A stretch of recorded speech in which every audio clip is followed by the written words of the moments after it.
time you've been, you break the chains, He will forgive. Lift your head, morning is coming, there's more to the story. Don't forget, in grief and in glory, still great is His faithfulness.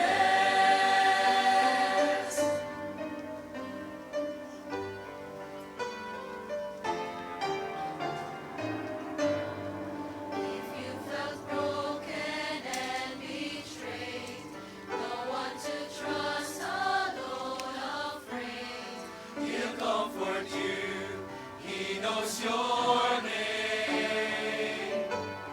If you wrestle with the ache of loss, and why this has been your road to walk, He bore your pain, He bore your cross.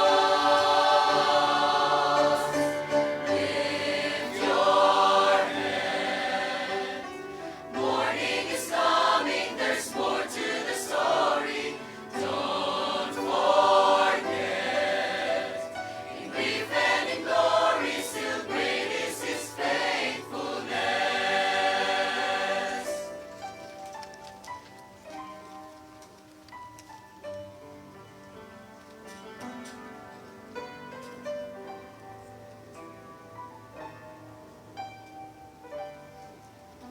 He is present, helper, keeper. Great is His faithfulness, perfect, sovereign, fortress.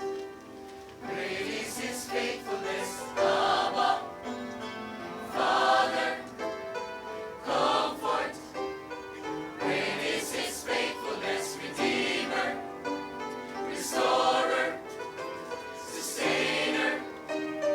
Great is His faithfulness, wait on Him, rest in Him, come find your peace again, trust in Him, hope in Him. Great is His faithfulness, wait on Him, rest in Him, come find your peace again, trust in Him, hope in Him. Great is His faithfulness. Lift your head, morning is coming, there's more to the story. Don't forget, in grief and in glory, still great is His faithfulness. Lift your head, morning is coming, there's more to the story. Don't forget, in grief and in glory, still great is His faithfulness.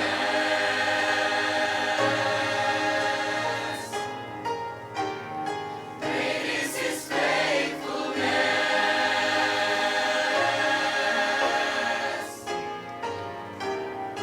Great is His faithfulness.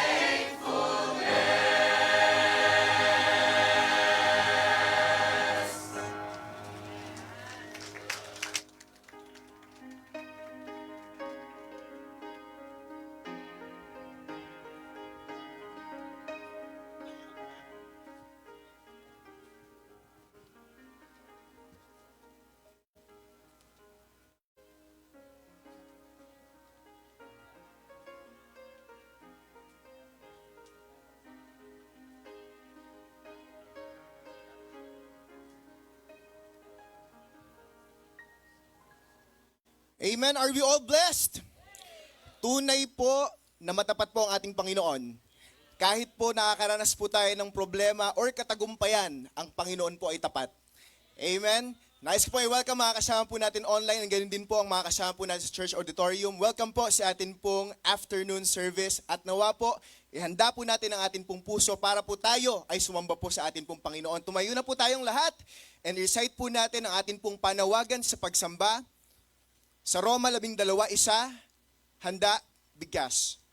Kaya nga mga kapatid, ipinamamanhi ko sa inyo, alang-alang sa mga kahabagan ng Diyos, na inyong iharap ang inyong mga katawan na isang haing buhay, banal na kaaya-aya sa Diyos, na siya ninyong katampatang pagsamba. At para naman po sa pahayag ng puso sa pagsamba, sabay-sabay din po nating bigkasin, handa, bigkas. Sasambahin ko ang Diyos sa espiritu at katotohanan. Sasambahin ko ang Diyos ng may malinis na puso at kalooban. Sasambahin ko ang Diyos sa pagpupuri at awitan. Sasambahin ko ang Diyos ng may mataas na paggalang. Sasambahin ko ang Diyos sa pagbibigay siya'y aking pararangalan. Sasambahin ko ang Diyos at salita niya ay pakikinggan. Awitin po natin, Search Me, O God.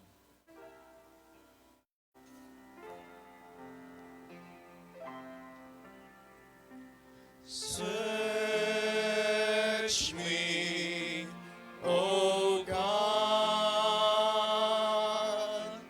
and know my heart today.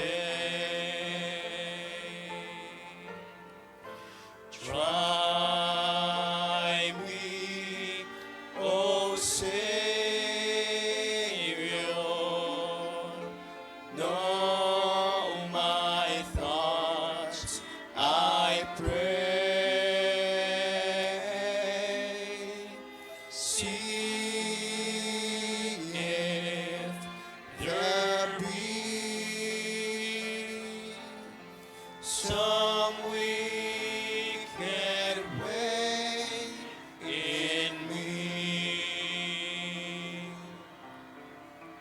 Cleanse me from every sin and set me free. Cleanse me from every sin and set me free.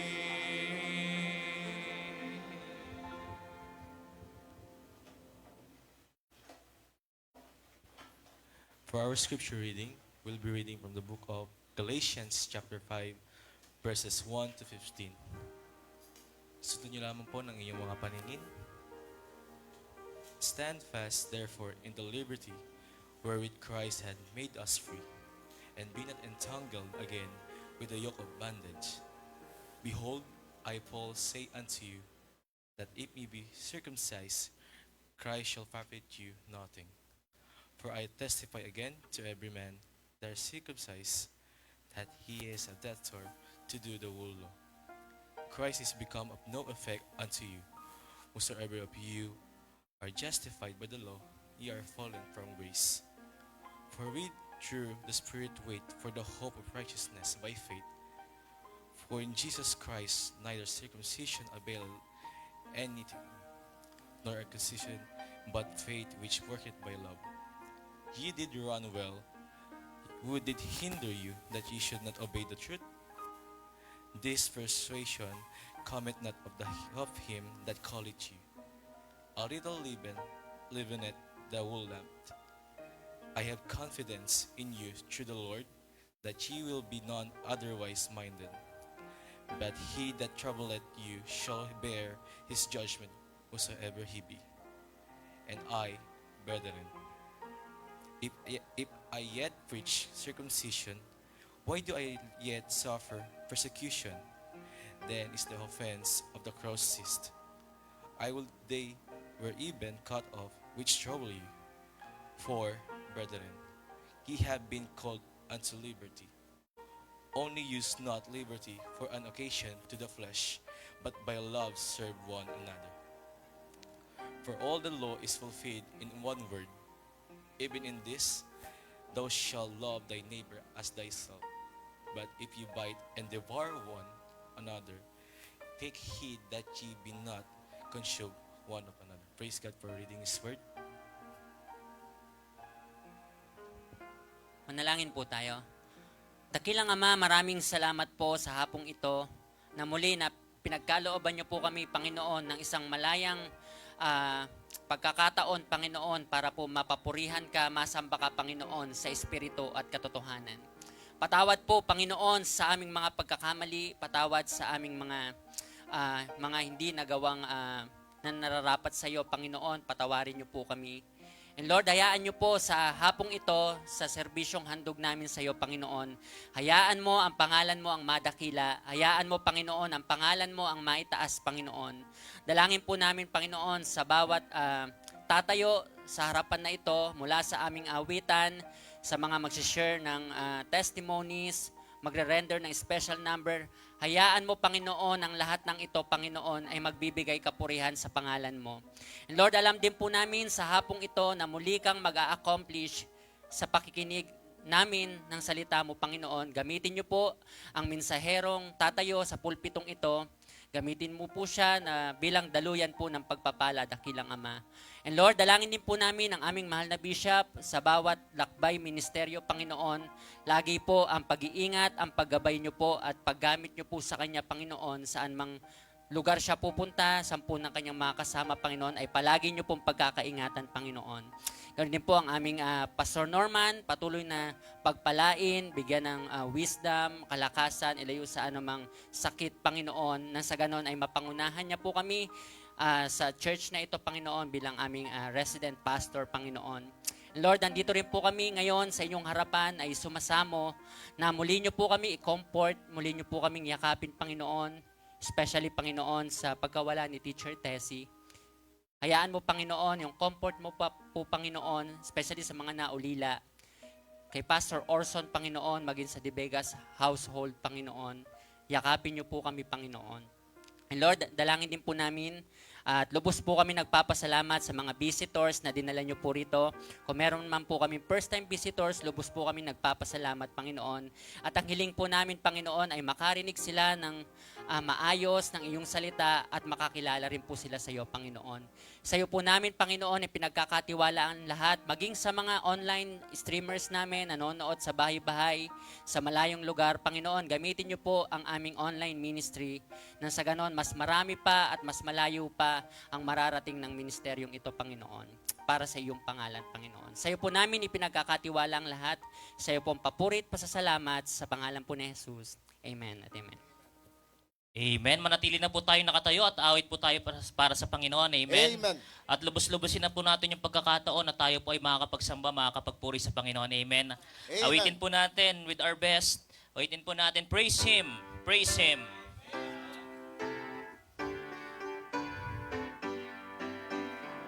Praise Him, praise Him, Jesus our blessed Redeemer. Sing, O earth, His wonderful love proclaim. Hail Him, highest archangels in glory. Strength and honor give to His holy name. Like a shepherd, Jesus will guard His children. In His arms He carries them all day long. Praise Him, tell of His excellent greatness. Praise Him, ever in joyful song. Praise Him, Jesus our blessed Redeemer. For our sins He suffered and bled and died. He our rock, our hope of eternal salvation. Hail Him, Jesus. Everybody, let's sing loud. Amen, Christians. Jesus who bore our sorrows, love unbounded, wonderful, deep and strong. Praise Him, tell of His excellent greatness. Praise Him, ever in joyful song. Praise Him, blessed Redeemer. Heavenly portals, loud with hosannas ring.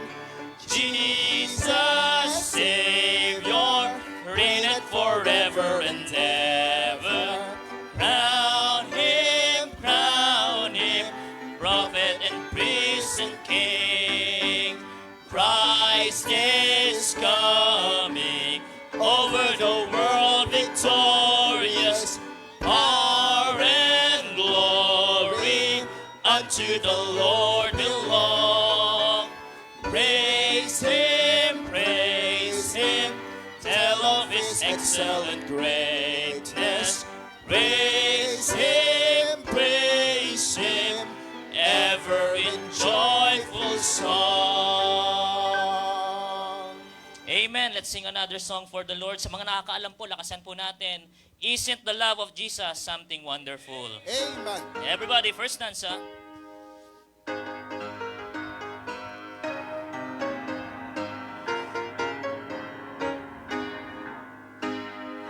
There will never be a sweeter story of the Savior's love divine, love that brought him from the realms of glory, just to save a sinful soul like mine. Everybody, isn't the love of Jesus something wonderful, wonderful, wonderful? Oh, isn't the love of Jesus something wonderful, wonderful it is to me?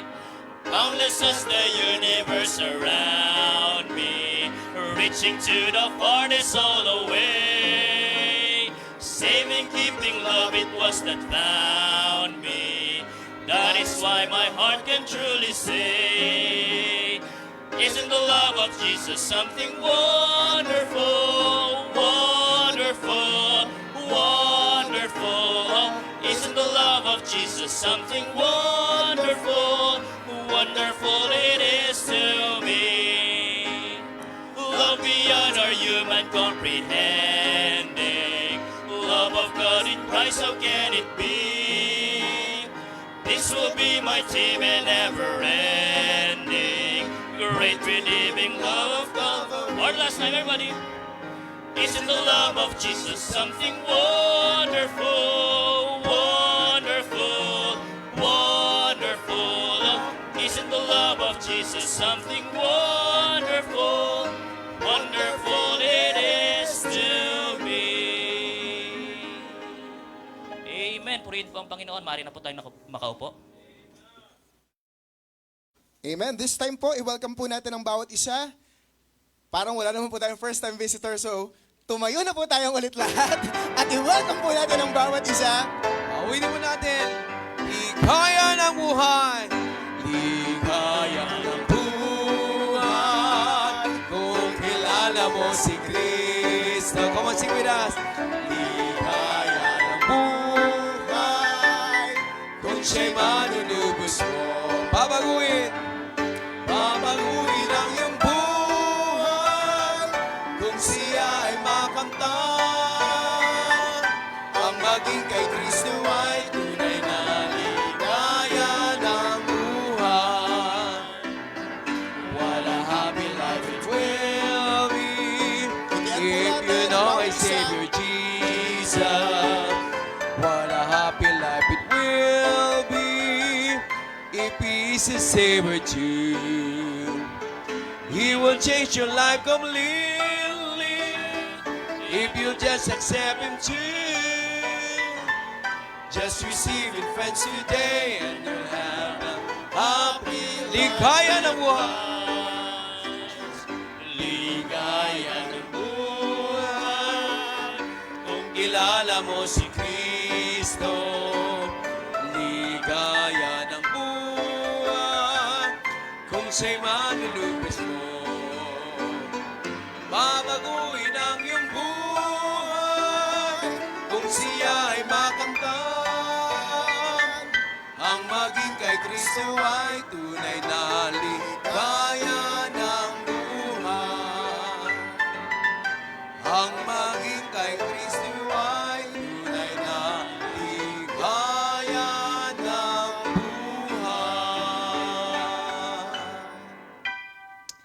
Amen. Salamat po at naway nakamayan po natin ang lahat. So sa susunod po, kami rin dito po sa harapan, pwede niyo rin pong kamayan. Yan. Sabi po ni Bishop yan, naalala ko lang. Amen. Tayo po idadako ngayon sa ating pong offering, but before that, allow me to read ang nakasulat po sa aklat po ng Luke chapter 6, verse 38. Sabi po dito, give, and it shall be given unto you. Good measure, pressed down, and shaken together, and running over shall men give into your bosom. For with the same measure that ye meet withal, it shall be measured to you again. Ang Diyos naman patuloy magdigdag ng pagpapala sa pagkakabasa ng salita ng Diyos. Tayo pong lahat ay yumuko at pamikit. Let us pray. Father God, once again, we thank you, Lord. Thank you so much, Lord, sa inyo pong salita na patuloy na nangungusap sa bawat isa. At sa pagkakataong to, Lord, sa aming pong pagkakaloob ng aming pong mga ikapo, ng aming pong mga offering. Kayo po ang patuloy na kumausap sa bawat isa. Patuloy, Panginoon, na madakila ka sa ministeryong to, sa bahaging ito ng gawain ng aming pong pagkakaloob. At anumang halaga, Panginoon, na malikom, ay patuloy niyo pong magamit sa patuloy na ikalalaga na, Panginoon, yung salita dito po sa aming pong church. Pinupuri namin kayo, pinapasalamatan sa pangalan ni Jesus. Amen. Maaari na po tayong umupo at habang tayo po'y nagkakaloob, samahan niyo po kami. Let's sing the song, Anything. I cannot come before a righteous, holy Lord, and offer to Him worldly things I do not need, and hope His please. For He wants me to give a heart that's truly His, an offering of highest price, a servant whom the Lord can use. And I will not offer anything that costs me nothing. I place before Him nothing less than my very best. And if I'm calling to sacrifice, it will be worthy of my Christ. I will not offer anything that costs me nothing. Anything that costs me nothing. Amen po. Amen. This time po, tayo po'y makakapakinig po ng blessing report. Tulad nga po ng sabi ng Biblia, let's rejoice with them that do rejoice. Amen? And tunay po na ang blessing report po ay patunay po ng Diyos na siya po ay tunay nagbibigay po ng pagpapala sa bawat isa. Amen? Unahin na po natin ang ating pong birthday girl. Para magbigay po sa atin po ng blessing report. Sige po, Sister Jasmine.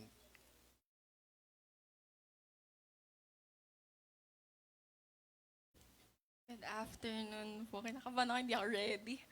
Pero, nilapitan lang po kasi ako ni Preacher Jonel. Pero kasi sa lahat ng mga goodness na ginawa ni Lord sa buhay ko, parang hindi naman para i-keep ko lang siya sa sarili ko. So, dahil din nagtatampo rin po pala sa akin si Potti, hindi ko daw siya nabanggit kanina.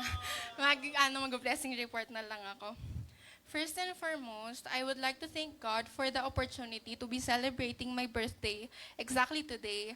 It's a privilege to celebrate another year of my life while serving Him and bringing back all the praise to Him through His God-given gifts for all the mercy and grace that He has shown in my life. Ang bilis na po pala pag 18 na, 19 na ako, bless. Parang kahapon lang, nagde-debut planning pa lang po ako, ngayon 19 na ako.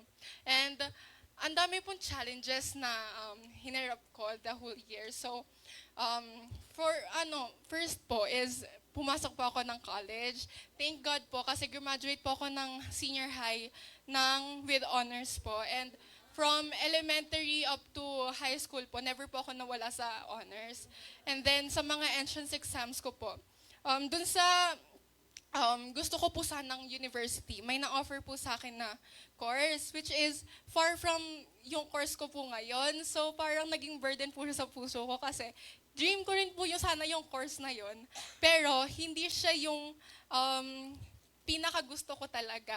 And grabe, thankful talaga ako nung panahon na yon kay PNG na tumawag po sa akin kasi para ipag-pray po ako para ma-discern yung ano ba yung will ni God sa buhay ko. And I can say na everything works for good po talaga. Kahit hindi ibigay sa iyo kung ano yung gusto mo talaga.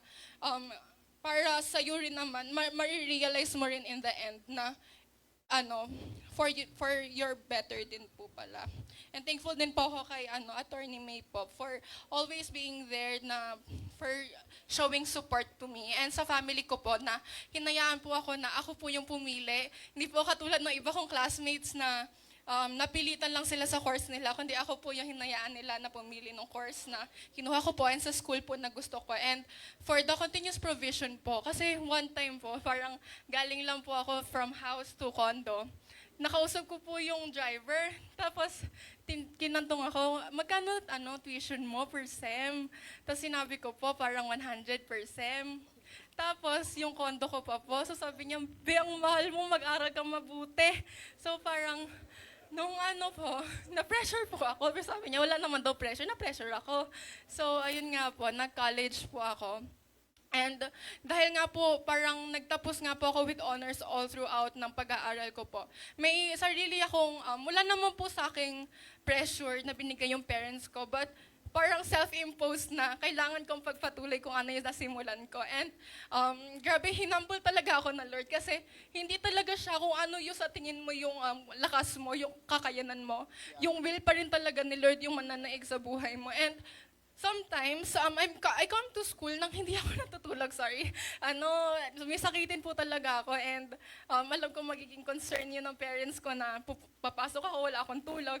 Pero kasi, syempre, sa lahat ng mga privileges na binibigay sa akin ni Lord, I try to be worthy of whatever I get. So, ginagawa ko po talaga yung lahat. So, papasok ako ng school, wala akong tulog, and then mag-exam ako. And sometimes, hindi ko pa rin alam kung ano yung sasagot ko dun sa exam. So, very thankful din po ako kay Lord kasi napunta ako sa circle of friends na Christ-centered. So, may mga times na, meron po kasi sa exam namin, 2 parts, yung lec tsaka yung lab. So, doon po sa isang part, sabi ko po, kapag ito pinasa ko, God did talaga. Kasi wala na, hinulaan ko na lang talaga. And in the end po, grabe, ang results, mas mataas pa siya doon sa inaral ko. So, grabing pagsusustain lang din sa akin ni Lord kasi alam ko talagang never niya akong pinabayaan. Lagi na lang akong napapa-thank you talaga kay Lord eh. Tapos po, nung parang lahat na po ng pag-try, ginagawa ko po. Pero sometimes, hindi rin po talaga siya magpe-pay off. And siyempre, magsisimula po ako mag-doubt sa sarili ko kasi ginawa ko naman lahat, pero wala. Pero I never questioned God kung bakit yun yung nangyayari despite everything I do. Kasi alam kong dahil dinala niya ako doon sa situation na yun, siya yung magdadala rin sa akin palabas, siya yung mag-aahon sa akin. In ways that I could not know kung paano niya ginawa. Basta, ang alam ko, nakapagtapos po ako ng first year. Yan po. And then, thankful din po ako kasi nakapag-start din na po ako, 1 year na po akong nagko-condo and thankful po ako sa trust na binigay po sa akin ng parents ko. And mahirap po yun kasi pagkagising ko, wala akong food, kailangan ko magluto.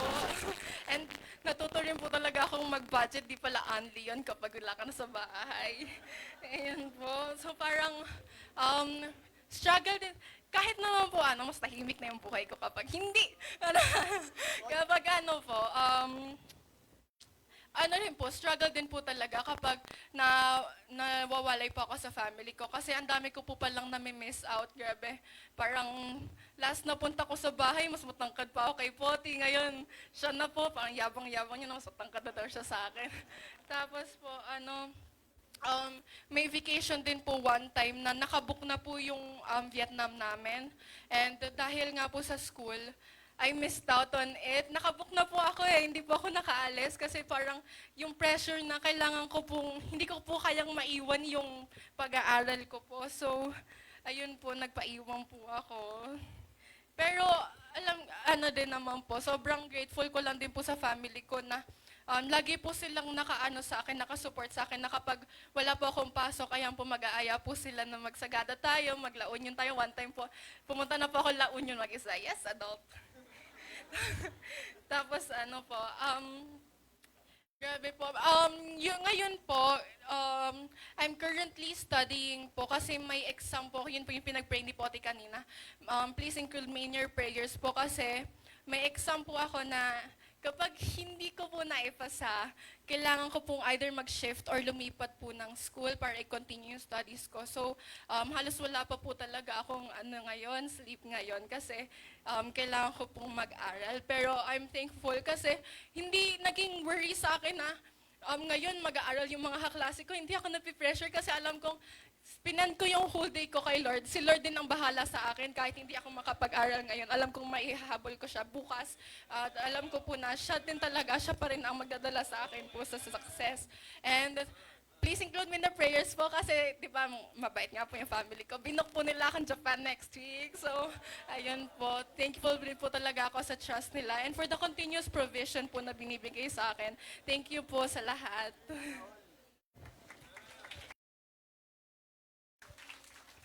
Amen. Nakarelate po ako dun sa hinuhulaan eh. Ayan, pakinggan po natin yung blessing report po ni Sister Dea naman po.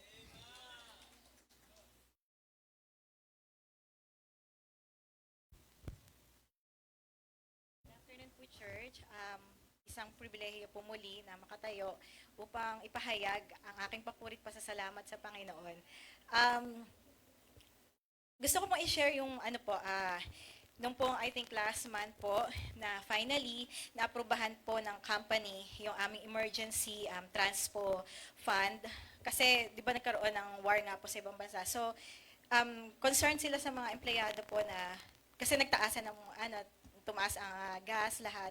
So sa mga commuters na tulad po namin, parang isang burden po sa amin yun lalo na kung araw-araw kayo pupasok sa work. And blessing kasi sabi ko gano'n, nakakadagdag to sa yung pang transpo, na supposedly sa transpo lang talaga namin gagamitin. Dahil sa nag-exercise tayo through walking, sabi ko magagamit ko pa sa ibang expenses. Unfortunately, na-approve nga po siya, pero unfortunately, hindi ko siya nakuha kasi that time, na-hack na pala yung card ko. So, pero, papurit pasasalamat pa rin sa Panginoon. Kasi hindi po ako agad nag-complain. God taught me to chill, to think, and to keep silent. Ang ginawa ko lang is, pumunta lang ako din sa bank to report. And another blessing, kasi hindi nila ako chinard for card replacement. So sabi ko, Lord, thank you po. Pero malapit na yung sahod, baka may mahak ulit. Pero ang nangyari is, pinag-pray ko lang siya, sabi ko, Lord, kayo na pong bahala. Kung ano man yung sasahurin ko po, kung mababawasan siya or hindi, it's up to you, Lord. Anyway, yung provisions niyo po, dire-diretso naman po. Ang kailangan ko lang po is magtiwala sa inyo at manghawakan po na ang provision niyo po talaga ay hindi nawawala as long as pinag-pray po, pinagkatiwala. So, blessing, nakuha ko po ng buo yung sahod ko po. And at the same time, lumapit yung kaopisina ko, sabi niya, ate, ano nangyari sa report? Sabi niya gano'n, mawi-wave kaya yung nahack sa'yo. Sabi ko, hindi ko na iniisip yun. Sabi ko gano'n. Kasi matagal na investigasyon pa yan, ang daming pagdadaanan. Pinag-pray ko na lang yun. Pero bilang tao, syempre naturalesa na malulungkot tayo, madadown tayo, manghihinayang. Dumaan naman po ako sa gano'n. Pero dahil po sa mga mensahe na napapakinggan natin tuwing morning sa Believer's Breakfast and then my feasting, naramdaman ko yung peace sa buhay ko po na hindi po bilang Kristiyano, hindi po tayo dapat mag-dwell into fear and worry kasi ang Panginoon naman ay laging naandyan every time na tatawagin natin siya. Tinuruan po ako ng Panginoon na na kumbaga laging isik yung pag merong bagay na hindi maintindihan, laging tatanungin sa Kanya kung ano yung purpose, kung bakit nangyari. Blessing po kasi nung time na yon talagang wala akong ibang pinanalangin that time sa Panginoon na sabi ko, Lord, siguro po kung wala po yung word nyo, siguro sasabihin ko, sayang, nanghihinayang ako, bakit? Yun na yun. Bakit nawala pa? Pero God, nagkaroon muna ng katahimikan ng konti through my prayers. And then, ang sinabi ko na sa Panginoon na, Lord, okay lang po. Siguro kaya po niya hinak yung card ko kasi may matindi siyang pangailangan. Sige po, okay lang po, let go. And ang prayer ko lang po, kung sino man po yun ang hack ng card ko po, sabi kong ganon, ako na lang po yung last na victim niya. Wag na lang po sa iba. And wag niyo pong hayaan na dumami pa sila na ganon. Kasi kawawa din yung mga empleyado. And then, hindi ko na po inasahan yon. As in, hindi ko na yun po inasahan. Basta nagpatuloy lang po ako, nag-work ako, ganon. Yung dating gawi talaga na hindi ko pinabayaan din yung yung devotion ko. Wala na siya talaga. Totally hanggang sa nakalimutan ko siya. And then, this week lang po, nakakatawa kasi, ayun nga po, sa work ko po, busy ang kami lahat. And then, habang nakahang po ako dun sa kausap ko pong customer, ewan ko po, out of nowhere, ayoko may check yung email. Pagka-check ko doon, biglang sinabi na, galing kay Metrobank na, we would like to inform you that your amount yun sa transpo have been waived. Akala ko scam, sabi ko, totoo ba to? Tawag ako sa branch. Tapos, sir, sabi ko kasi may nag-email sa akin, just to confirm lang po. Ay, ma'am, sorry, nakalimutan namin kayo inform. Yes po, na-waive po siya. So, sabi ko, grabe, ang tagal, pero hindi ko na inaasahan. And ang blessing pa po nun, na-waive po siya, and then, after 2 days, another batch naman po na emergency fund. Tapos, another 3 days, sahod na namin. So, parang naipon siya. And, papasalamat po ako sa Panginoon kasi, kumbaga, sabi ko po nga, hindi ko na po inaasahan. Ang panalangin ko lang po sa Panginoon is, bigyan niyo lang po ako ng peace na kung ano man po yung nararanasan ko po financially, if we're struggling financially, alam ko po yung provision niyo, hindi nawawala.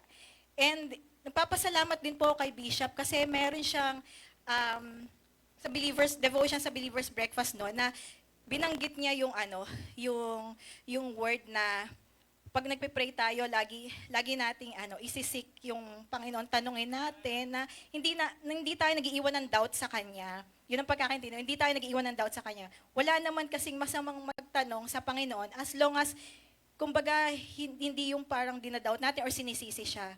So ako ang ginawa ko lang po is iniyak ko lang po siya na halos wala nang lumabas sa bibig ko that time. Sorry po, Mia. Ayoko talagang ipaalam sa inyo kasi ayoko ipaalam sa parents ko kasi ayoko rin silang mag-worry. Pero ganun pa man, hindi ko talaga lubos maisip na sa kabila nung kung ano man yung pinagdadaanan po, mostly financially, never pong nagkulang ang Panginoon. May mga times na sumusobra siya. Kasi sabi ko, Lord, kung siguro hindi po nagtiwala sa inyo, baka ito yung ika-depress ko sa buhay kasi hindi ko na alam ang gagawin ko. Wala po akong ibang resource. Talagang nanindigan ako na, sige, tuloy lang. Even yung mga kasama ko, napapansin nila sa akin, parang wala kang problema. Ito na yung problem mo. Parang chill ka pa rin. Sinasagot ko lang sa kanila. Kasi may peace ako eh. Pinag-pray ko yun eh.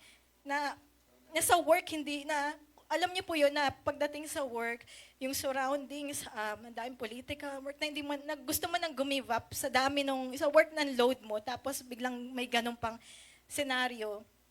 Pero pasasalamat po at papuri sa Panginoon kasi hindi po siya nagkulang pagdating sa provision, pagdating sa wisdom and sa strength. And I thank God na may mga ugali po sa akin na unti-unti niyang tinanggal. Dati kasi, ang bilis ko mag-freak out, I always walk out. Pero hindi, tinuruan niya akong harapin yung problems, whether in work or sa labas, na hindi na ako yung nasusunod, siya na. Tapos pangalawa, I learned to be silent in every situation na dumarating yung problema na kumbaga, relax ka lang, hayaan mo akong, yun sa Panginoon, relax ka lang, hayaan mo ako yung gumawa. And it did talaga, and it helps me a lot. Papasalamat po ako sa inyo, Bishop, PNG, and sa lahat po ng mga pastors and preachers na tumatayo po sa pulpit, nagpipreach ng hindi niyo po alam kung gaano kalaki yung impact po sa akin. Kasi in my nature talaga, mahina po talaga ako. I mean, weak na yung personality ko po, hindi po kasi ako katulad ni Mami Rose na she has a strong personality. Pero ako kasi, yung pagka-weak ko po, kasi is silent, hindi po ako outspoken. kinikimkim ko po siya, papasok lang sa CR or any room na ako lang, doon ko siya iniiyak. And salamat po sa Panginoon kasi every time na nananalangin ako sa Kanya, ramdam ko na hindi ako nag-iisa. And nagugulatan lang ako na overcome ko yung mga problems ko, na ramdam ko na hindi ako yon, na yung kamay po niya talaga. And papurit pa sa salamat po sa Panginoon. And yun lamang po, to God be the glory po. Amen. And this time po, makakapakinig po tayo ng mga tanging bilang.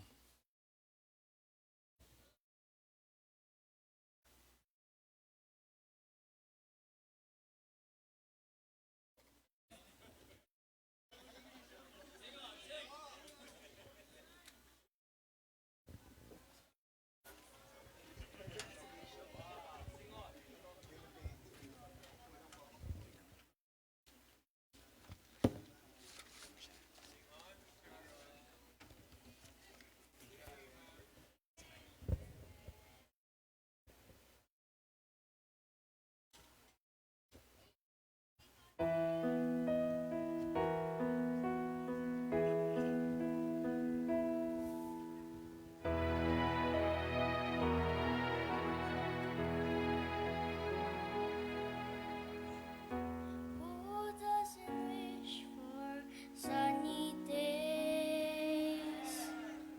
That the sky above us would never turn gray. But life isn't always sunshine. We have times that leave us asking why. And when the clouds roll in and tears begin to fall, there must be a reason for it all. Redeemer of the rain, the Lord will never waste our pain. He brings beauty out of brokenness and hope to our heartache. Healing out of every hurt that invades our shattered world. We never walk through trials in vain. He's the Redeemer of the rain.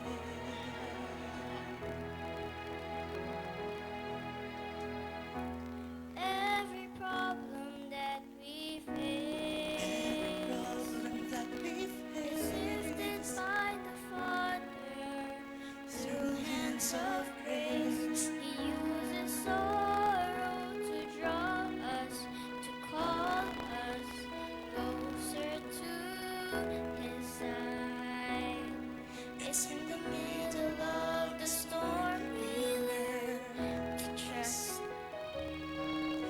that He is always watching over us.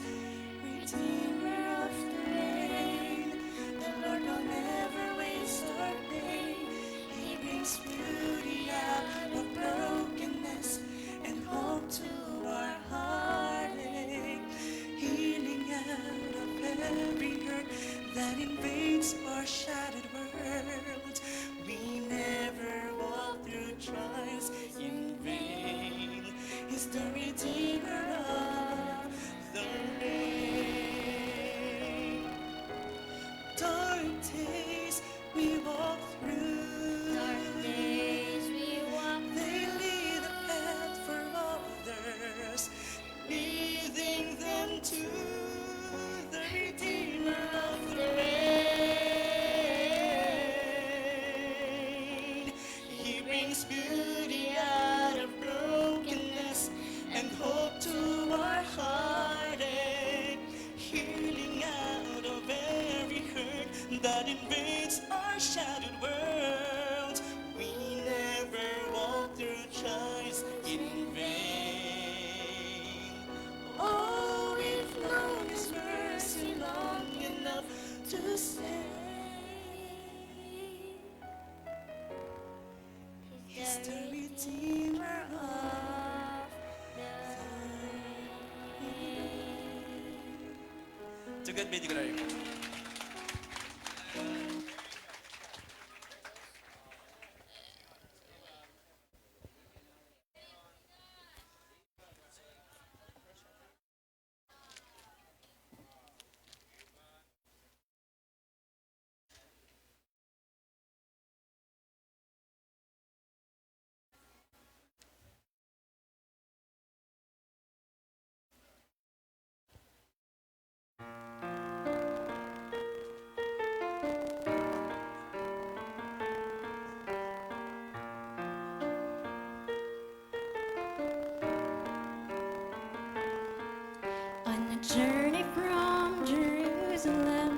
returning to their home.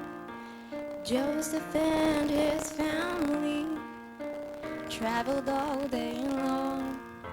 They must have walked for many miles before they realized Jesus was not with them. Mary sadly cried, "Where is Jesus? Did we leave him far behind? Did we take for granted he was there, walking with me all the time? Where is Jesus? To find him once again, we must return to the place where we left him. Where is Jesus? Where is Jesus? I prayed for God to lead my way, and that his will for me be known. All he asks is that I wait for him, still I stepped out on my own. Without him here to guide my steps, I failed him many times. I only have myself to blame. I bowed my head and cried, "Where is Jesus? Did I leave him far behind? Did I take for granted he was here, walking with me all the time? Where is Jesus? To find him once again, I must return to the place where I left him. Where is Jesus? Where is Jesus?"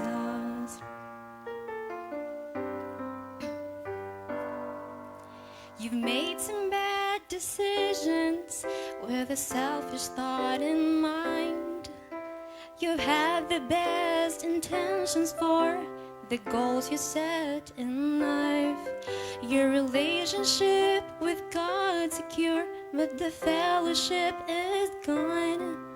You can choose to walk with him again. You don't have to walk alone. Where is Jesus? Did you leave him far behind? Did you take for granted he was there, walking with you all the time? Where is Jesus? To find him once again, you must return to the place where you left him. Where is Jesus? Where is Jesus? Where is Jesus? Where is Jesus? To God be all the glory po. Okay, thank you so much sa mga special number at Bulaga. So, actually po, pwede ko na pong gamiting dahilan yung lakad po for today, especially yung pag-aayos kay Teacher Tessie. Pero kung tutuusin, pwede pa po yung time. Kaya ako po'y naging mapagsamantala ngayong araw na ito. Sinamantala ko po ang pagkakataon para makasama kayo. So, it is always my joy to be here. And na-encourage lang po ako kapag nakikita ko ang bawat isa na nagpapatuloy at ang ating pong dapat maging kaisipan talaga, ano man ang mangyari, magpapatuloy tayo sa Panginoon. Okay, so this afternoon, ang ating mensahe po ay ang message na pinamagatan ko pong His Plan, Not Ours. Yung plano niya, hindi po yung sa atin. So kukunin po natin ito sa isa sa pinaka-paboritong talata po ng marami. Paboritong talata ng mga taga-Living Water. Yan po ay ang Jeremiah chapter 29 and verse number 11. Sige po, tumayo po tayong lahat. Jeremiah chapter 29 and verse number 11. Ito po ay sa kalagayan na alam nyo naman na sa karanasan ng captivity, hindi po biro ang kanilang naging sitwasyon. At meron pong mga kung saan, mga katuruan, mga bagay na masasabi po nating hindi po tama doon sa kalagayan na yon, way back then, sa kanilang panahon. Just for you to have an idea patungkol po sa context. And you know what? Sa usapang pong bayan ng Panginoon, sa usapang mga Kristiyano sa panahon ngayon, ang isa pong masasabi po nating posible ay ang pagkakaroon natin ng mga bagay na gusto nating gawin, yung pong pagseset natin ng goal, pagkakaroon natin ng mga plano sa ating buhay, at ngayong hapong ito, katulad nga po ng naging pangungusap ng Panginoon sa kanila, this is actually an emphasis about the plan of God na po pwede nating panghawakan. And the same thing that I would like all of us to know, the same thing that I want all of us to realize, na ang pwede nating panghawakan talaga, hindi yung plano natin, kundi yung plano ng Diyos. Okay, sabay-sabay po, Jeremiah 29, verse number 11. Ready, begin. For I know the thoughts that I think toward you, said the Lord, thoughts of peace and not of evil, to give you an expected end. Basbasan at pagpalain po ng Diyos ang pagbasa natin ng kanyang salita. Let us pray. Dakilang Diyos, ngayong hapong ito, sa isang simpleng kaparaanan, muli mo po kaming paalalahanan, lalo na po sa usaping plano na dapat sana mas sentruhan po namin sa aming buhay. At ito po ay ang iyong plano at hindi po ang plano namin.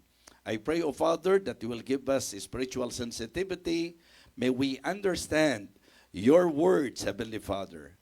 Please enlighten our minds at nawa gisingin mo po kami sa mga bagay na dapat naming mapag-unawa, dakilang Diyos. Again, I would like to commit to you this preaching. In Christ's most precious name, amen. Amen. You may now be seated. Upo na po tayo sa mga kasama natin sa online. Magandang hapon po.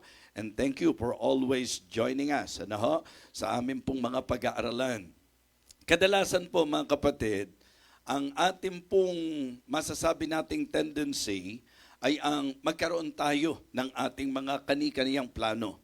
And then, syempre po, gusto natin na yung pong desire ng ating puso, gawin natin ang lahat ng magagawa po natin para po sa plano na meron po tayo. Pero syempre po, being a believer, alam natin na yung plano ng Diyos are always wiser than our plan. Amen? Na talagang iba pa rin pagka po yung plano niya. It is always wiser, higher, mga kapatid, and better than our plan. So, yun ang reason kung bakit sabi ko, in fact, I must admit na minsan sa pagkukwentuhan natin, sa pag-uusap natin, ang Diyos po naglalagay po ng message, hindi po para patamaan ang kahit sino. Kundi, kumbaga, sabi ko nga, ang claim ko, ginamit pa nga ng Panginoon para po ma-lead ako sa message na magiging beneficial sa napakarami. Kaya para sa akin po, ito ay paalala ng Diyos sa kanyang bayan, lalo na doon sa panahon na sila po'y nasa difficult situation because of the captivity, at ang paalala ng Panginoon sa kanilang mga kapatid na hindi po natin dapat makalimutan, ito yung katotohanan, hindi tayo nakakalimutan ng Diyos. Amen? Even in uncertainty, mga kapatid, His plan remained intact. Ibig sabihin, nakakasana po yan. In principle, sa turo ng Bible, the steps of a good man are ordered by the Lord, and He delighted in His ways.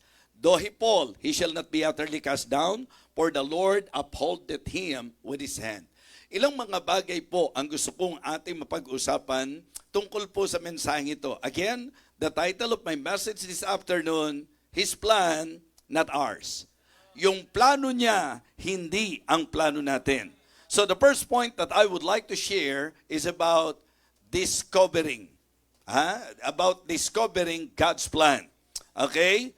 The discover His plan.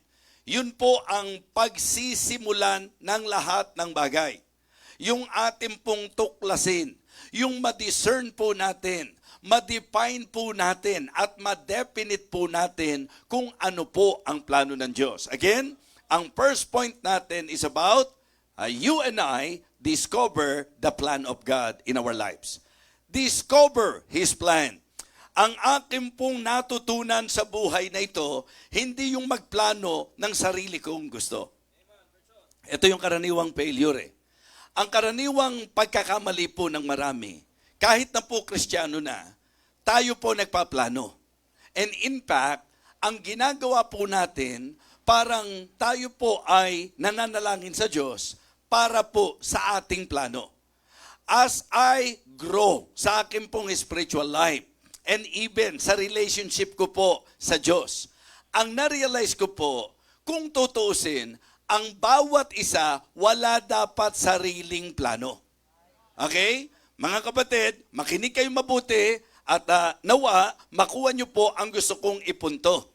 Ang kadalasang problema, magpaplano ka, idadrive ka ng plano mo na hindi mo naiisip na yun po ang naglalayo sa iyo sa plano ng Diyos.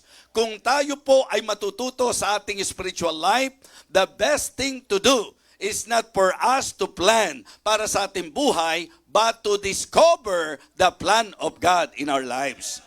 Ang bahagi po natin tuklasin kung ano po yung plano ng Diyos. And then after finding out and after na ma-discover natin yung plano ng Panginoon, doon na ngayon tayo lalakad sa kung ano ang plano ng Diyos sa ating buhay. Hindi ko trabaho ang gumawa ng plano. Ang dakilang arkitekto, ang Panginoon, ang may pinaka magandang plano. Kaya ang dapat tuklasin ko, alamin ko kung ano ang plano ng Diyos sa buhay ko.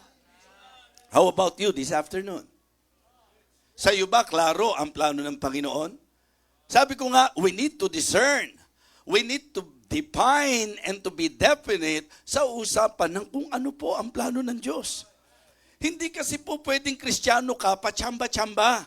Hindi po pwedeng Kristiyano ka, bahala na. Hindi po pwedeng Kristiyano ka kung ano gusto mo. Mga kapatid, always consider, always discover, and find out kung ano ang plano ng Diyos. Kunin niyo po yung diwa. Ang sabi ng talata ng Panginoon para sa kanyang bayan, "For I know the thoughts that I think toward you, saith the Lord." Put understanding on that. Sapagkat nalalaman ko ang mga pag-iisip ko para sa inyo, ang mga iniisip ko para sa inyo, ang plano ko para sa inyo. Mga kapatid, for me, in putting understanding sa statement na yan, what I realize is that ang Diyos ay may iniisip para sa atin, ang Diyos ay may plano para sa atin. So, ang nakita ko po, ang mahalaga, tuklasin natin. Diba? Tuklasin natin. Sabi ko, balik na naman tayo. Kung mag-aasawa ka, hindi kung sino gusto mong mapangasawa, kundi sino ang kalooban ng Diyos na mapangasawa mo. Yung bang sa pagtuklas mo hanggang ihatid ka ng Panginoon kay Ma'am Jessica. Di ba? Yun po yun eh. Kung tutusin, kung aamin po ang ating pastor, siyempre po bilang typical na tao, tumitingin siya, umaalam siya, nagpe-pray na siya. Pero ang kagandahan sa kanya, dumating sa punto ng kanyang buhay, hindi na kung sino ang gusto niya, hindi kung sino ang masasabi nating pagpaplanuhan niya, kundi sino ba ang para sa akin talaga.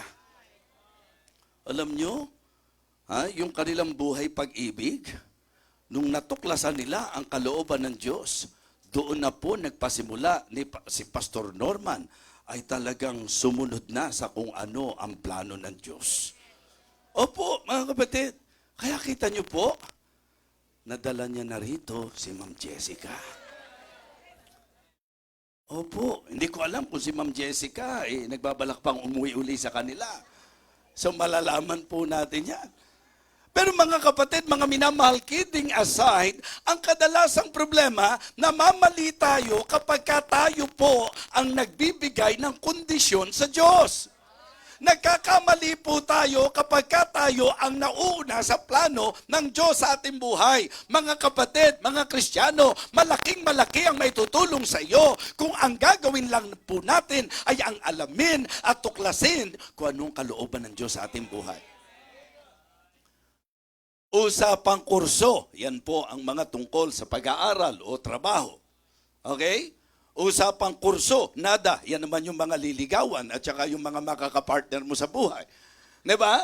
Mga kapatid, mga minamahal, para sa akin, very clear, ang sinabi po ng Bible, wherefore be ye not unwise, but understanding what the will of the Lord is. At babalik ko po sa inyo, ang sabi po ng psalmist, the steps of the Lord, of the good man, are ordered by the Lord. Ibig sabihin, may nakatalaga na ang Panginoon sa atin. Kaya ang ating pong bahagi, tuklasin, alamin. Diba? Ginusto kong mag-abogado. Pero hindi yon ang plano ng Diyos sa buhay ko. And I praise God because He revealed His plan to me. He revealed His will to me. Siguro ang lungkot ng buhay ko kung di ko kayo nakilala, mga kapatid. Kundi tayo nagkasama-sama. Mother Pearl, gusto mo ba ng shout out ulit, Mother Pearl? Mga kapatid, I consider it a blessing na pinagtagpo tayo ng Panginoon. Pero nagsimula ang lahat sa pagtukla sa kung ano ang plano ng Diyos. Yung pagiging church planter, hindi ko plano yan. Hindi ko po plano ang pagiging evangelist. Plano ng Diyos sa buhay ko yan. At sinasabi ko po sa inyo, napakahirap nito. Kanina kausap ko si Doña Lina. Sinasabi ko sa kanya, walang kamalay-malay ang marami. Kasi sa simple at payak na buhay po ninyo, marami kayong mga laban at challenges sa buhay. Sa palagay nyo po, kung kayo ba ang dyablo, huwag nyo siseryosohin to ha? Sinasabi ko lang, kung kayo ba ang dyablo, hindi ba kayo mababader kapag ka ang isang Kristiyano ay talagang nagpapakasigasig sa gawain ng Diyos? Diba? Hindi nakagulat-gulat kung inaatake ako ng kaaway. Hindi nakagulat-gulat kung meron pong mga struggles na mararanasan ako along the way. But listen, as long na alam mo na kalooban ng Diyos at nasa plano ka ng Panginoon, ano man ang maranasan mo, huwag kang mangamba, pumanatag ka, sapagkat ang ating pong talata ay maliwanag na nagsabi sa kanyang bayan, for I know the thoughts that I think toward you, said the Lord, thoughts of peace and not of evil, to give you an expected end. Yun po ang isang napakagandang matutunan natin. After discovering the plan of God, we need to depend on His plan. Yun ang panghawakan mo. Doon ka sumandal. Doon ka sumandig sa kung ano po ang plano ng Diyos sa buhay mo. Mga kapatid, importante po kasi na ang pagtiyak natin sa kalooban ng Diyos, kasi tingnan nyo po, plano ng Diyos at plano mo, sa palagay nyo po, alin dyan ang pwedeng panghawakan? Yung gusto mo at yung gusto ng Diyos, sa palagay mo, alin dyan ang maganda at tama? I believe, typically, ang magiging sagot natin, ang maganda, plano ng Panginoon, ang tama, plano ng Panginoon, ang magaling, plano ng Panginoon. Pero gaano karaming mga Kristiyano ang nagpipilit ng kanyang sariling gusto at gumagawa ng kanyang sariling plano?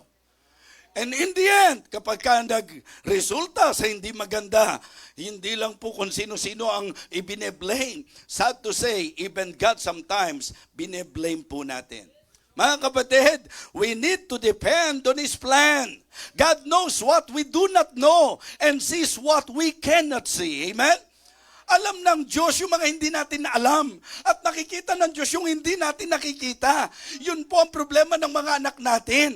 Yung pong mga pagkakataon na yung mga magulang nagpapaalala dahil sa kanilang karanasan, dahil alam na nila, naranasan nila, dinaanan nila, at nakikita nila. Alam niyo po, ang tendency ng anak, dahil hindi niya iniisip yung alam ng kanyang magulang, akala minsan nagmamahigpit lang eh. Akala minsan KJ lang eh. Diba? Mga kapatid, tatandaan nyo po na po pwedeng sa usapang magulang dito sa lupa, po pwedeng may mga pagkakataong anak, matatama ka. Pero sa usapang ama natin sa langit, walang panahon at pagkakataon na mas magiging tama ka kaysa sa Kanya. Walang darating na panahon na mas magiging tama ang gusto natin kaysa sa gusto ng Diyos. Amen po ba? Maliwanag po ba sa inyo yan? Hindi kailanman darating sa pagkakataon at panahon na yung gusto mo mas magiging maayos kaysa gusto ng Diyos. Na yung plano mo mas maganda kaysa sa plano ng Diyos. Kaya ang isang Kristiyano dapat lahat tinutuklas kung ano ang plano ng Diyos sa kanyang buhay.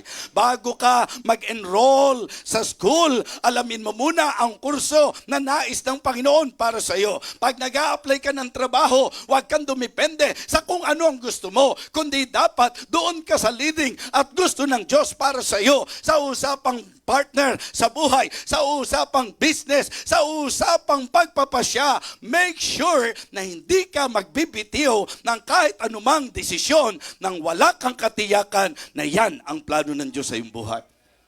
For I know the thoughts. Sabay-sabay nga. Begin. For I know the thoughts that I think toward you, saith the Lord. Thoughts of peace and not of evil, to give you an expected end. I am telling you this afternoon that the plan of God is wise. Amen? His plan is wise. His plan is wonderful. And His plan is worthy. Amen? Ang plano ng Diyos, mga kapatid, malinaw po yan. Sabi nga sa Biblia, kaya nga ang punto natin, after finding out, after you discover the plan of God in your life, then defend on His plan. Hindi ka mamamali kung ikaw ay sasandal sa plano ng Diyos sa iyong buhay. Amen? Trust in the Lord with all thine heart, and lean not unto thine own understanding.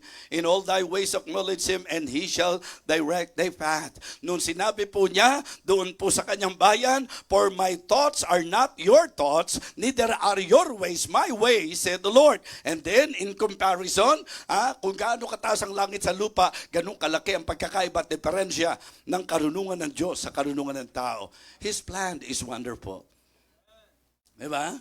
Sino sa inyo ang mismong kayo hindi makapaniwala sa kung saan na kayo dinala ng Panginoon?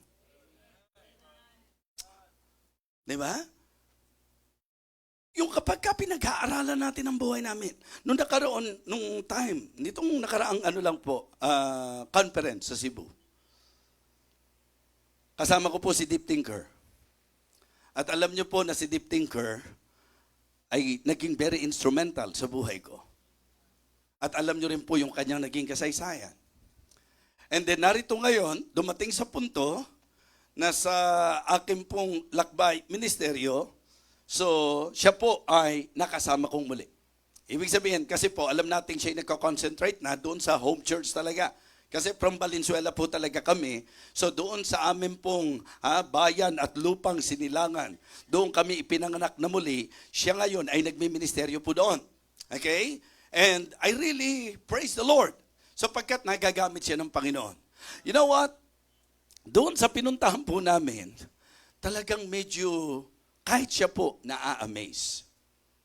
Kung tutusin po, secularly speaking, kung ang pag-uusapan po ay bahaging intellectually speaking, sabihin na natin na sa usapang tao, palagi ko po, isa ang pastor nyo na wala naman talagang maipagmamagaling. Hindi ko ikahiyang sabihin yan. Sa maraming pastor na po pwedeng makilala nyo, po pwede ko pong sabihin na isa na siguro ako doon sa pastor na kung ang pag-uusapan secular, kung ang pag-uusapan yung kapasidad bilang typical na tao, wala ako sa kalingkingan ng marami. Pero alam nyo po, yung idea, bagamat sa human perspective lang po yan, yung idea na yung ganong klaseng conference, i-consider nila na ikaw ang main speaker.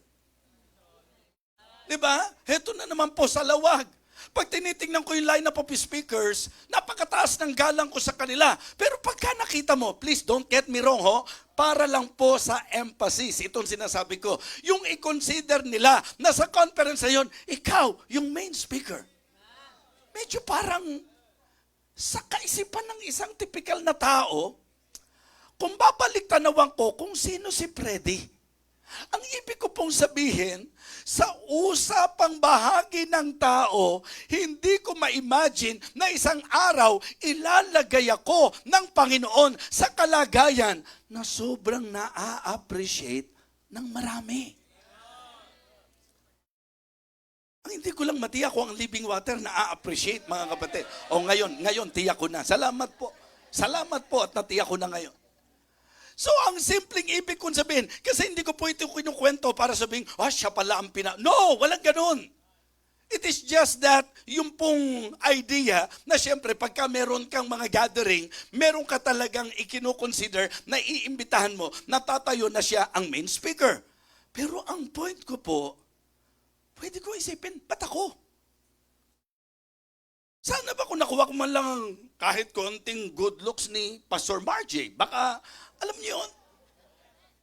Yung bang tipo ni Brother Edson, yung bang pagka medyo nakuha ko man lang yung kidding aside, mga kapatid, nung nag-uusap kami ni Deep Thinker, ganyan lang siya ng ganyan. Kasi hindi niya ma-imagine. And he is so proud and happy na nakikita niya how the people appreciate. Yung taong nadala niya sa Panginoon. Na kung tatanungin niyo po si Ma'am Melda Claridades, hindi mo may isip na isang araw gagamitin ng Diyos sa hindi ka panipaniwalang kaparaan. May ambisyon ako. May sarili kong plano. Pero buwan ng Mayo, umattend ako ng camp. Nakarinig ako ng preaching. Gustong gusto ko yung preaching kasi yung preacher, Amerikano. Paborito ko yan. Yung bang hindi ko maintindihan yung maraming sinasabi niya. Di ba? Mga kapatid, tinawag ako ng Panginoon. Kung tutuusin, hindi ako makalapit. Kasi iniisip ko, hindi ko kakayanin yung maging pastor. Hindi ko kakayanin yung maging preacher. Yun po ang pananaw ko sa sarili ko. Ibahin niyo po ako doon sa mga tao na ang tingin nila, dapat lang ako talaga ang, kung titingnan lang nila, talino ko, di ba? Lalo na, idagdag mo pa yung yabang ko, ganon. Kaya pagka ako'y nagpapahambol, hindi, pahambol lang talaga to. Sabi niyo po, nagpapahambol, di nagpapahambol kayo. Ang ibig ko pong sabihin, pag inaamin ko po sa inyo, that as I evaluate, hindi ko makita na sa human perspective, ang isang hampas lupa at pobreng, gwapo lang. Ayan ang gusto ko sa inyo. Merong mga 3 o 5 na binibigyan nyo ako ng konsuelo. Yung iba siguro sabi, yan na naman. Nararamdaman niyo po yung sinasabi ko? Do not underestimate what God can do sa buhay ng bawat isa sa atin. Hindi ko pakialam kung mababa ang tinapos mo. Hindi ko po sesentruhan sa kung ano ang estado mo sa buhay.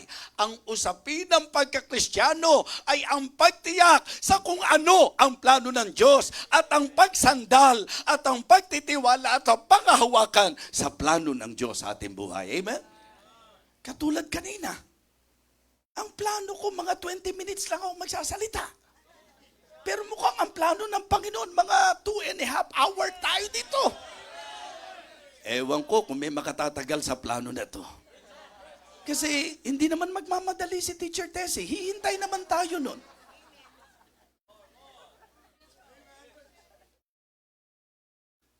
Mga kapatid, His plan is wise. Wonderful. Kaya nung nag-uusap kami, kumbaga, ini-enjoy ko na lang pero hindi ko mapaniwalaan. Yung bang ideyang may magpapakuha ng picture sa'yo? Para saan?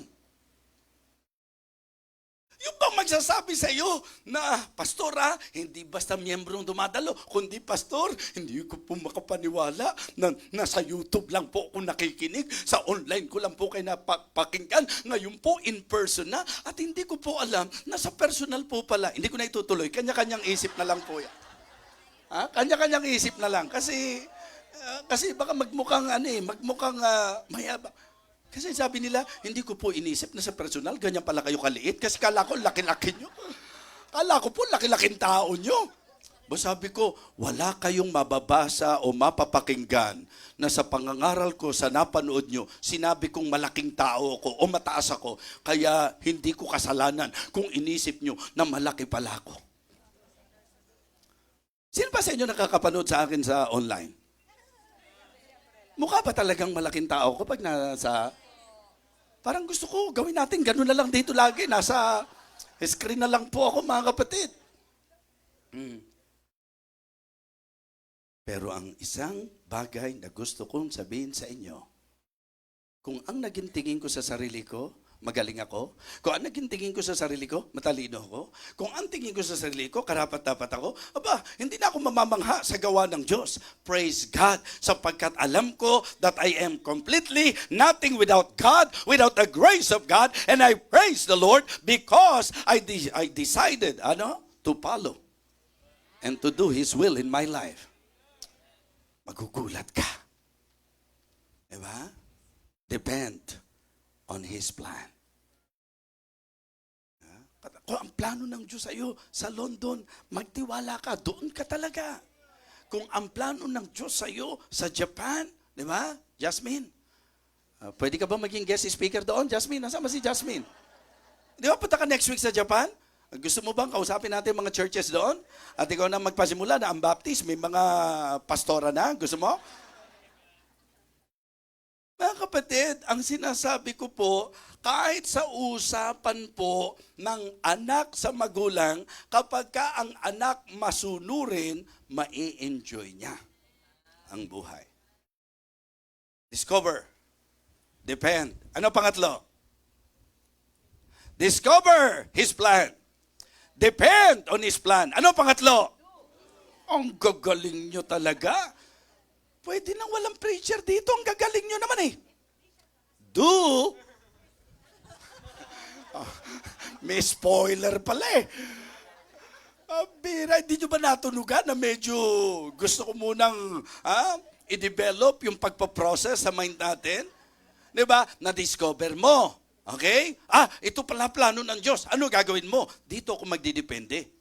Hindi ko na ipipilit yung gusto ko. Hindi na ako makikipagkumpetensya o makikipagkumpit sa kung ano plano ng Diyos. Yun na ang gagawin ko. Amen? Yung pang-apat, wag mo ilalagay ka agad, ha? Diba? Do His plan. Kung ano plano ng Diyos, yun ang gawin mo. Bakit? In doing the plan of God, in obeying God's plan, in obeying God's will, we will never go wrong. Hindi tayo mamamali kapag ka plano ng Diyos ang sinunod natin sa buhay natin, mga kapatid. Kaya napakahalaga na ako at ikaw ay matuto dito po sa bagay na ito, mga kapatid. Ang sabi po niya, napakaganda, ang gagawin daw po ng Panginoon sa atin, bibigyan tayo ng mabuting kawakasan. Malungkot. Dahil tapos na po si Teacher Tessie. Pero masaya. Dahil nagtapos siya na nasunod ang plano ng Diyos sa kanyang buhay. One way or the other, magtatapos at matatapos tayo. Alam niyo bang kahit tumalikod kayo, mawawala pa rin tayo sa mundo eh.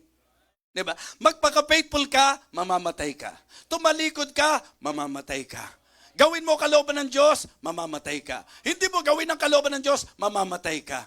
Mabait ka, mamamatay ka. Masungit ka, mamamatay ka. Ang ibig ko pong sabihin, dahil nakatakda sa bawat isa sa atin ang mamatay, ang isang bagay na tiyak, kung hindi ka nakatalaga sa aabutan ng Diyos sa rapture, lahat tayo mamamatay. Ang tanong lang, mga kapatid, sa anong kalagayan tayo aabutan ng kamatayan? Aabutan po tayo ng kamatayan sa kalagayang ginawa natin, ginanap natin kung ano ang plano ng Diyos sa ating buhay. Mga kapatid, in doing the plan of God in our lives, we need to follow His direction. We need to fulfill His design. It is the design of God. Hindi lang siya matinding architect, matindi pa siyang builder, matindi pa siyang designer. Kaya titiyakin ko sa inyo, alam ng Diyos ang lahat ng materyales na kakailanganin. Alam ng Diyos kung ano ang mga dapat gamitin para si Preacher June ay maging maayos, mabunga, matagumpay. Alam ng Diyos ang magiging disenyo niya o alam ng Diyos ang disenyo niya para kay Preacher June. Alam nyo bang pati mapapangasawa ni Preacher June, dinisenyo ng Panginoon yan? Tayo, naiinip lang tayo, pero malapit na rin siguro yan. Kasi talagang matindi na panalangin ni Kuya pa eh.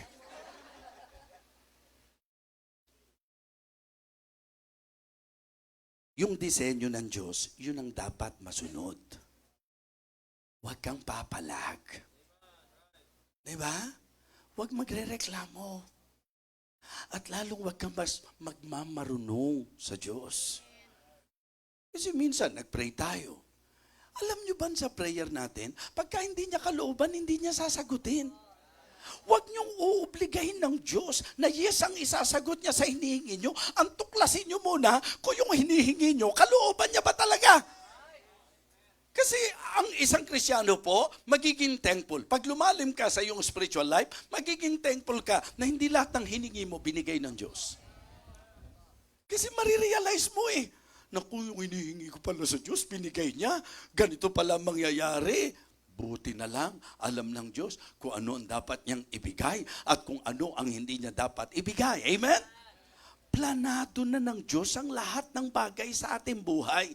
Kaya ang Christian life, ikaw ay mag-ooperate na lang sa paggamit ng iyong desisyon sa tama. At ang tamang desisyon ay ang gawin mo kung ano ang kalooban ng Diyos sa iyong buhay. Para yumaman ako, kahit linggo, ipagtatrabaho ko. Diba?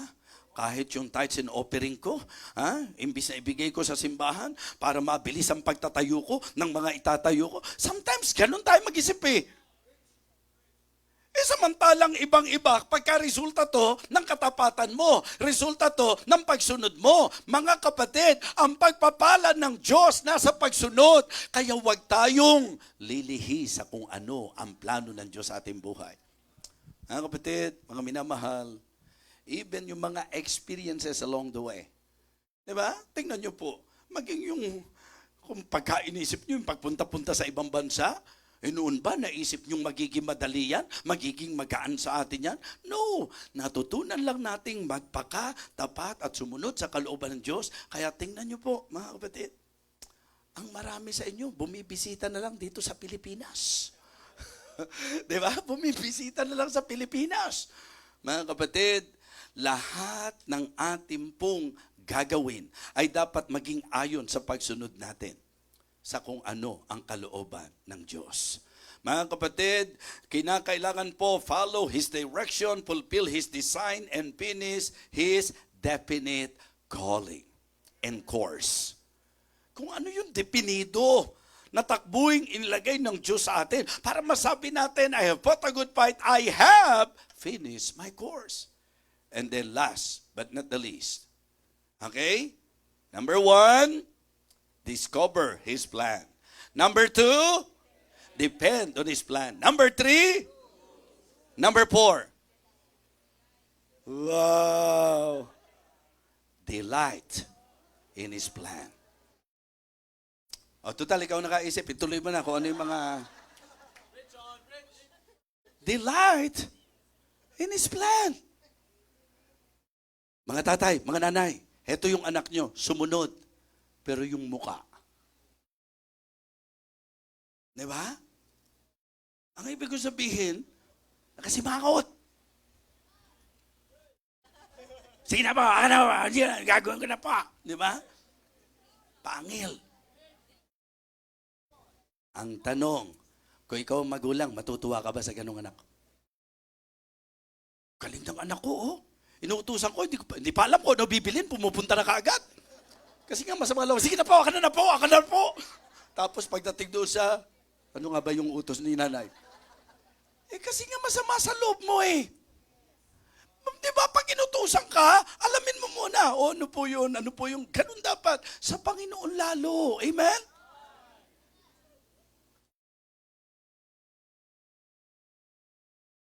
Masaya ang Diyos na maramdaman niya na masaya tayo sa ginagawa natin. Sino sa inyo nakabilang ng steps mula sa ibaba patungo dito sa itaas ng ating building? Ha? Oo. Huh? Ano ba naman itong chapel natin? Ang taas-taas. Pangalawang palapag. Bakit kasi dito tayo, hindi tayo humanap ng lagi na lang magganito pagsasamba tayo? Kaya ako tinatanong sa inyo, kung alam nyo bilang, kung ganun kayo kareklamador, ang daming reklamo niyan. Di ba? Kada stair. Bakit kasi ang taas eh? Pwede naman dito sa ibaba na lang ang worship place eh. Bakit dito pa? Di ba? Kapatid, masayang-masaya ang Diyos na kahit ako, kung tutusin, may iniinda ka na eh. Di ba? Kumbaga, miyembro ka na ng samahang arthritis eh. Di ba? Arthritis? Arthritis. Yan ang tawag natin dyan. Kung tutusin, di ba? Attend ka ba? I got it. Ano I got it? May gout ako. I got it. I got it. Yung bang may mga nararamdaman ka na, pero dahil kagalakan mo na gawin ang kalooban ng Diyos, amen? Mga kapatid, ang sarap kasi na may halaga sa iyo yung pagsunod mo sa Panginoon. At habang nakikita ng Diyos na masunurin ka sa kanyang kalooban, mga kapatid, sabi ko nga, hindi ba ang napakaganda, tiyakin mo, tuklasin mo kung ano kalooban ng Diyos. And then, magtiwala ka na yung kalooban niya, yan ang okay. Kaya, ang katibayan na nagtitiwala ka, gagawin mo.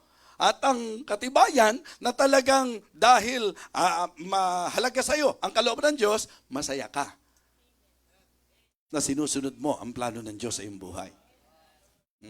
Sabi ni Judge, sabi ni Congressman Serapio, kaya pala hindi binigay ng Diyos sa akin yung anak mo eh. Kaya pala hindi pinag-aral ng abogado eh. Kasi ang gusto pala ng Diyos sa kanya, maging preacher, maging pastor. Unbeliever, pero nagpapatotoo at na-realize na iba pa rin yung plano ng Diyos sa buhay.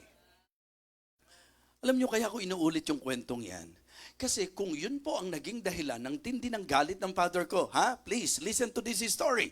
Nung ako po'y na-opera na pag-aaralin niya, nung ako po ay nag-refuse because of my conviction, because I believed that time that God is already calling me, so when I decided to consider the calling of God than the offer of that congressman, my father did not understand that.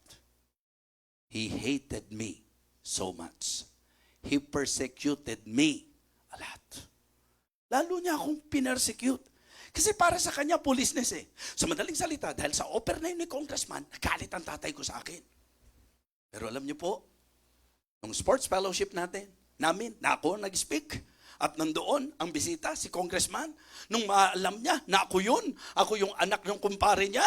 Alam niyo, pagkatapos po noon, nung matapos siyang makinig, bumalik siya, dumaan siya doon sa bahay namin, kinausap ang father ko, at sinabi niya sa father ko, kaya naman pala hindi binigay sa akin yung anak mo, ang kalooban sa kanya, ang para sa kanya talaga, yung maging tagapangaral. Kaya lang hindi ko masabi yung compliment yung ganda nung sinabi ni congressman, kasi magmumukhang mayabang ako eh. Yung sobra, yung pagpupuri niya, na yung tatay ko ngayon, kaya kung paanong ginamit si congressman para magalit ang tatay ko sa akin, ginamit din si congressman para maging proud ang tatay ko sa akin. Kasi si congressman yun. Di ba? Alam nyo naman dito sa mundo, pag kami mga nakaposisyon, kaya nga kahit na hindi na kayo magkikita pagkatapos, pagka kayo kinakasal, minsan ang gusto nyo, congressman ang ninong ko, congressman, mayor ang ano ko. Pero ang totoo nun, yung iba, proxy lang naman yung pinadala, tapos yung mga umattend, hindi pa natatapos, umuwi na, and then pagkatapos ng kasal, hindi na kayo nagkita uli. Pero yung bang prestige ng ninong ko, congressman, ninong ko, di ba? Mga kapatid, naging ninong ko ang mga yan na sa sobrang pagtingin sa tatay ko, tinapos po niyan yung mismong ceremony, yung kasal. Yung respeto, mga kapatid. And again, sabi ko po sa inyo, yung father ko, kaya siya nagalit sa akin, napahiya siya kay congressman na nung inoperan po, hindi ko tinanggap. But listen, nung si congressman ang nagsabi sa kanya, ng anak mo pala talaga, hindi pang abogado, ang anak mo pala talaga, hindi pang kung saan trabaho, ang anak mo talaga, pang pangangaral ng salita ng Diyos. Nung si congressman mismo nagsabi niyan, alam mo ba, nung nakikinig ako sa anak mo, yun ang nakita ko eh. Naging proud ang tatay ko. Hindi ko nga iniimbitahan yan eh. Umattend ng Bible study ko. Hindi naman right away sa church kaagad siya umattend eh. Sa home Bible study ko, kila Preacher Vic. Hindi siya invited. Hindi siyempre nagulat ako. Hindi ko naman alam na nag-uusap sila ng congressman. Hindi ko naman alam na pinuntahan siya ni congressman after nung, kaya nung magpa-Bible study, biglang dumating ang tatay ko, Lord, tumag dito. Baka dito gumawa ng eksena tatay ko. Baka dito ako pagalitan. Mga kapatid, yun ang tumakbo sa utak ko eh. Kasi persecutor ko siya eh. Galit na galit siya sa akin dahil hindi nasunod yung gusto niya eh. Pero mga kapatid, talaga palang kaya umattend dahil sa kwento ni congressman. Gusto niyang pakinggan kung totoo ba yung sinasabi ni congressman. Kasi baka kala niya, nilagyan ko lang si congressman. Mga kapatid, after my Bible study, heto na, Freddy, halika. Ako po, Lord, nandito pa yung ibang attender, wag dito. Nak, medyo bagalan mo ng konti pagsasalita mo. Yun naman pala ang concern niya. Alam niyo kung nakailang attend siya? 3 beses. At nung nalaman ni Aida na umaattend na sa Bible study, tinanong niya, Tay, alam mo na kung saan pupunta kaluluwa pa? O syempre, alam natin yan. Pero hindi niya alam. Kaya tinanong niya, Freddy, pagka ba tinanong kung saan pupunta ang kaluluwa mo pagka ikaw ay namatay, ano ba sagot doon? Mga kapatid, it means to say that my Father is already open for me to share the gospel to Him. And praise God, because I decided to do the will of God, to follow the will of God in my life, mga kapatid, at in-enjoy ko po na gawin ang kalooban ng Diyos, ang blessing, na save ang Father ko. At ako po ang nakapag-share ng gospel sa kanya. Alam niyo na yung story. After his salvation, na-confine po siya sa Veterans Hospital. Mga almost 6 months po yan. At ang poison na inilalagay ng mga unbeliever at reliyosong tao, kaya ka nagkasakit pare, tinalikuran mo kasi religion mo. Kaya pagdating ko doon, yun ang sabi ng tatay ko. Totoo ba anak, na kaya ako nagkasakit ng ganito dahil tinalikuran ko religion ko? Ganun ba tay? Puntahan ko lang mga pasyente rito. Bakit anak? Tatanungin ko, tumalikod ka ba sa religion? Tumalikod ka ba sa religion? Tumalikod ba? Tay, mga hindi tumalikod sa religion yan. Pero may sakit. Kaya kasinungalingan pong kaya kayo nagkasakit, tumalikod kayo sa religion. Sabi niya, oo nga, ano? Yung oo nga niya, parang amen na rin sa akin yun.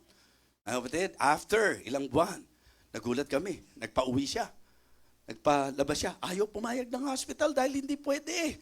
Pero alam niyo po, pinapirma pa kami ng waiver na talagang kami ang nagkaisang, kasi yun ang gusto niya eh. Alam niyo kung bakit? Gusto lang pala niyang magpabautismo, mga kapatid. And imagine, ako nagbaptize sa tatay ko. Sinunod ko kung anong plano ng Diyos. Nanindigan ako sa plano ng Diyos. Pinanghawakan ko po ang plano ng Diyos. At tingnan niyo po ang ginawa ng Panginoon. Minsan, kaya hindi mo na-enjoy ang blessing patungkol sa napakagandang plano ng Diyos sa buhay mo. Kasi sumusuway po tayo eh. Pinipilit natin ang sarili nating kagustuhan. Nagpabaptize lang. Tapos binalik na po namin sa hospital. Nung binalik namin sa hospital, ilang panahon lang, namatay po ang father ko. At ang comfort namin, hindi lang siya na-save. Ang comfort namin mga kapatid, siya po ay nagpabautismo. Sumunod sa kalooban ng Diyos at namatay po siya. Namasaya siya ng anak niya ay ginagamit para mangaral ng salita ng Diyos. Naku, love na love po niyan si Marisa. Alam niyo po ba yung picture ni Marisa? Nilalagay pa sa unan po niya yan, mga kapatid. Muntik pa nga ako nagselos eh. Ganun niya kamahal si Ma'am Maris niyo. Hinahatid po niya. Papasok po yan sa PUP dito. Hinahatid po ng tatay ko yan. Kahit hindi niya alam kung paano siya makakauwi pagkatapos. Kasi hindi pamilyar na lugar sa amin ang PUP dati. Dahil sabi ko nga, makapunta lang po kami ng monumento. Ang pakiramdam na namin, para kaming nagpunta ng Amerika. Ganon katindi, sa sobrang baba ng tingin po namin sa aming mga sarili. So, we must delight in His plan. Amen? Delight in His peace. Ang sabi niya, thoughts of peace and not of evil. Delight in His purpose, mga kapatid. And delight in His provision. Amen? Mga kapatid, discover His plan. Depend on His plan. Do His plan. And delight in His plan. Sasabihin ko po sa inyo muli ngayong hapong ito. Sa buhay natin, His plan. Not ours. Sapagkat mas mainam, mabuti, at tiyak ang plano ng Diyos sa ating buhay. Tumayo po tayong lahat. Hindi na po tayo magtatagal sa ating paanyaya. Sa anumang paraan na kumilos ang Panginoon sa iyo. Maring ito'y pagtutuwid, maring ito'y paalala, maring ito'y pagsaway, maring ito'y motibasyon, maring ito'y encouragement. Sa anumang paraan na kumilos ang Banal na Espiritu samantalang nakikinig ng mensahe, bukas ang altar ngayon. Why not come to the altar? Ito ang gawin mong lugar ng pakikipagtagpo sa pagtugon mo sa pangusap na ginawa ng Panginoon. What a reminder. What a challenge. Susunod ako sa kung ano kalooban ng Diyos sa buhay ko. Magsisimula ang lahat sa pagtuklas ko kung ano talaga ang plano ng Diyos sa aking buhay. At akin pong paninindigan, pangahawakan kung ano po ang plano at kalooban ng Diyos sa aking buhay. Gagawin ko po ito ng may kasiyahan. Sige po. Ito ang isang napakagandang paalala na hindi natin dapat baliwalain, mga kapatid. Diba? Ilang beses na kumabisala tayo, ilang beses na nalihis tayo, ilang beses na tayo po ay naapektuhan sapagkat pinilit natin ang sarili nating gusto. Hindi pa ba tayo matututo? The best thing sa buhay po natin is to do the will of God, to discover, to depend on God's plan, to do the plan of God in our lives, and to enjoy doing His plan in our life. Sige po, a good opportunity for you to talk to God and to tell God, Lord, thank you for the message. Gracious, loving God, our Father in heaven, we thank you and praise you for your word. Thank you for rebuking us.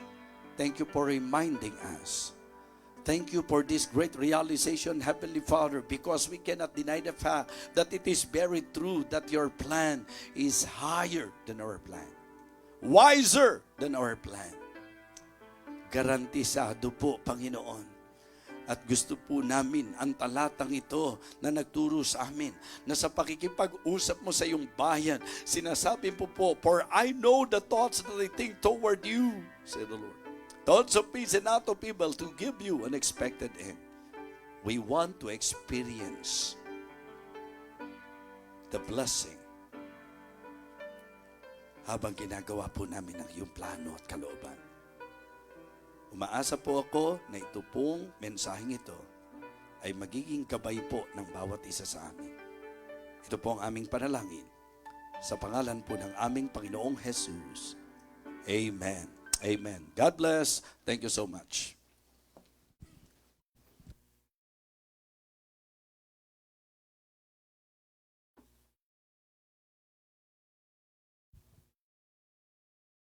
Amen. Are we blessed?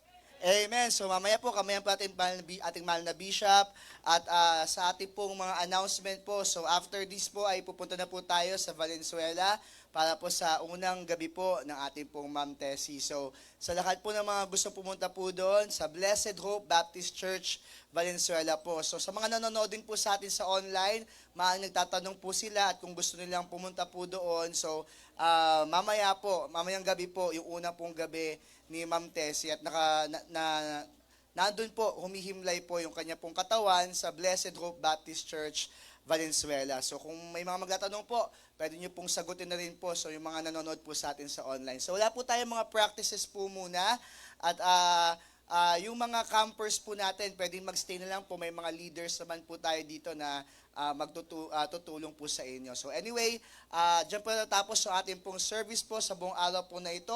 Again, sa mga sasama po sa atin, mag-prepare po tayo agad para makarating po tayo agad sa Valenzuela. So, purihin po natin ang ating Panginoon. Tayo po tayo lahat. Let's all stand.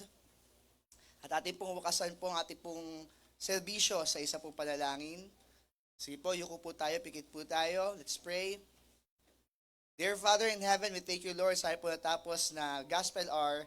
Thank you, Panginoon, sa pong mahal na bishop na ginamit niyo po, Panginoon, upang kami po, Panginoon, ay maturuan po muli mula po sa inyong salita, mula po kaninang umaga, Panginoon, hanggang sa preaching niyo po ngayong hapon po na ito, Panginoon, na talagang magtiwala po kami sa plano niyo po sa aming pong buhay. Gawin po namin, Panginoon, kung ano po ang kalooban niyo po, Panginoon, at hindi yung kalooban namin, hindi yung kagustuhan namin, kundi, Panginoon, kung ano po yung direksyon na inilalatag niyo po sa amin po mga buhay. Yun po ang the best para po sa amin. Salamat, Panginoon, at pinaalala niyo po muli, Panginoon, ito pong mga bagay na ito sa amin pong buhay, buhat po sa inyong salita at mula po sa mensahero na inyo pong itinayo ngayong hapon po na ito. Thank you for everything, Lord, at sa amin pong pagpunta po sa Valenzuela, gabay niyo po at ingatan ang bawat isa po sa amin. At Panginoon, patuloy niyo pong bigyan ng comfort ang bawat isa po sa amin, lalo na po, Panginoon, si Pastor Orson, sa pagkawala po, Panginoon, amin pong Ma'am Tessie. Alam po namin, Panginoon, na lahat po ng inyong plano ay mabuti po para po sa amin. Thank you for everything. We praise you, we honor you. In Jesus' name we pray. Amen and amen. Sige po, kamayan po natin ang bawat isa. At